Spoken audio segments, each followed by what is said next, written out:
Hi hello ನಮಸ್ತೆ ಸ್ನೇಹಿತರೆ, welcome back to Jose ಗೃಹ ಪಾಕ. ಇವತ್ತಿನ ವಿಡಿಯೋದಲ್ಲಿ ಬಹಳ ರುಚಿಕರವಾದ ಬಾಳೆಹಣ್ಣಿನ ಶಿರಾನ ಹೇಗ್ ಮಾಡೋದು ಅಂತ ತೋರಿಸ್ಕೊಡ್ತಾ ಇದ್ದೀನಿ. ತುಂಬಾ ರುಚಿಯಾಗಿರುತ್ತೆ.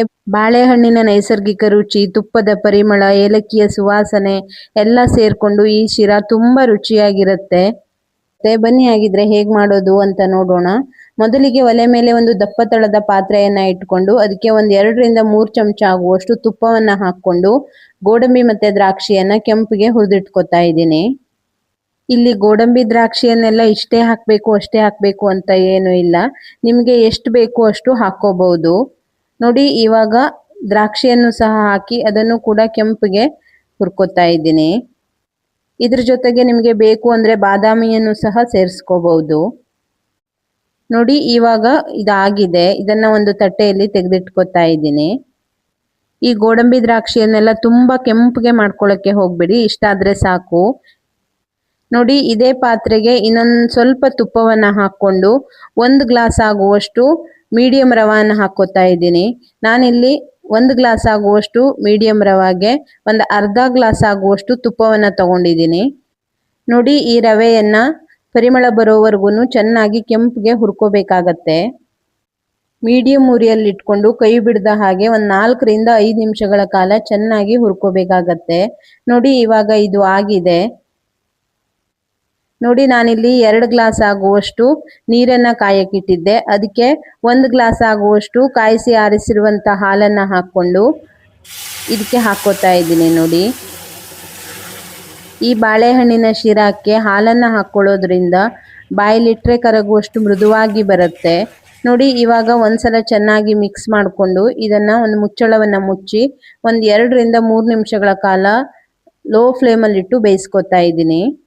ಅದು ಬೇಯುವಷ್ಟರಲ್ಲಿ ಒಂದು ಬಾಳೆಹಣ್ಣನ್ನ ಸಿಪ್ಪೆ ತೆಗೆದು ಈ ರೀತಿಯಾಗಿ ಸಣ್ಣದಾಗಿ ಹೆಚ್ಚಿಟ್ಕೊಂಡಿದ್ದೀನಿ. ನೋಡಿ, ಬಾಳೆಹಣ್ಣನ್ನ ತುಂಬಾ ಮೊದಲೇ ಹೆಚ್ಚಿಟ್ಕೊಂಡ್ರೆ ಅದು ಕಪ್ಪಾಗ್ಬಿಡತ್ತೆ. ನೋಡಿ, ಇವಾಗ ರವೆ ಚೆನ್ನಾಗಿ ಬೆಂದಿದೆ. ಇವಾಗ ಒಂದ್ಸಲ ಚೆನ್ನಾಗಿ ಮಿಕ್ಸ್ ಮಾಡಿಕೊಂಡು ಇದಕ್ಕೆ ನಾನು 1 ಗ್ಲಾಸ್ ಆಗುವಷ್ಟು ಸಕ್ಕರೆಯನ್ನ ಸೇರಿಸ್ಕೊತಾ ಇದ್ದೀನಿ. ನಿಮ್ಮ ಸಿಹಿಯ ಪ್ರಮಾಣವನ್ನ ನೋಡಿಕೊಂಡು ಸಕ್ಕರೆಯನ್ನ ಹೆಚ್ಚು ಕಮ್ಮಿ ಮಾಡ್ಕೊಳ್ಳಿ.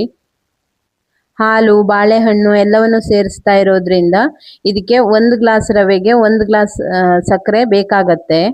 ನೋಡಿ, ಇವಾಗ ಸಕ್ಕರೆ ಚೆನ್ನಾಗಿ ಕರಗಿದೆ. ಈ ಟೈಮಲ್ಲಿ ನಾನು ಹೆಚ್ಚಿಟ್ಕೊಂಡಿರುವಂತಹ ಬಾಳೆಹಣ್ಣು ಮತ್ತೆ ಉಳಿದಿರುವ ತುಪ್ಪವನ್ನೆಲ್ಲ ಹಾಕಿ ಚೆನ್ನಾಗಿ ಮಿಕ್ಸ್ ಮಾಡಿಕೊಂಡು ಒಂದು ಲಿಡ್ಡನ್ನ ಕ್ಲೋಸ್ ಮಾಡಿ ಇದನ್ನ ಒಂದು 2 ನಿಮಿಷಗಳ ಕಾಲ ಲೋ ಫ್ಲೇಮಲ್ಲಿ ಇಟ್ಟು ಬೇಯಿಸ್ಕೊತಾ ಇದ್ದೀನಿ. ನೋಡಿ, ಇವಾಗ ಇದು ಆಗಿದೆ. ಈ ಟೈಮಲ್ಲಿ ನಾನು ಸ್ವಲ್ಪ ಏಲಕ್ಕಿ ಪುಡಿಯನ್ನ ಸೇರಿಸ್ಕೊತಾ ಇದ್ದೀನಿ. ಹಾಗೆಯೇ ಈ ಮೊದಲೇ ತುಪ್ಪದಲ್ಲಿ ಹುರಿದಿಟ್ಕೊಂಡಿರುವಂತಹ ಗೋಡಂಬಿ ದ್ರಾಕ್ಷಿಯನ್ನ ಹಾಕಿ ಚೆನ್ನಾಗಿ ಮಿಕ್ಸ್ ಮಾಡ್ಕೊತಾ ಇದ್ದೀನಿ. ನೋಡಿ, ಇವಾಗ ಬಾಳೆಹಣ್ಣಿನ ಪರಿಮಳದೊಂದಿಗೆ ಮೃದುವಾಗಿ ಬಾಯಲ್ಲಿಟ್ರೆ ಕರಗುವಂತಹ ರುಚಿಯಾದ ಶಿರಾ ರೆಡಿಯಾಗಿದೆ. ಮನೆಯಲ್ಲಿ ಸ್ವಲ್ಪ ಬಾಳೆಹಣ್ಣು ಜಾಸ್ತಿ ಹಣ್ಣಾಗಿದ್ರೆ ಅದನ್ನು ಹಾಳು ಮಾಡ್ದಂಗೆ ಇದನ್ನ ಮಾಡ್ಕೋಬಹುದು.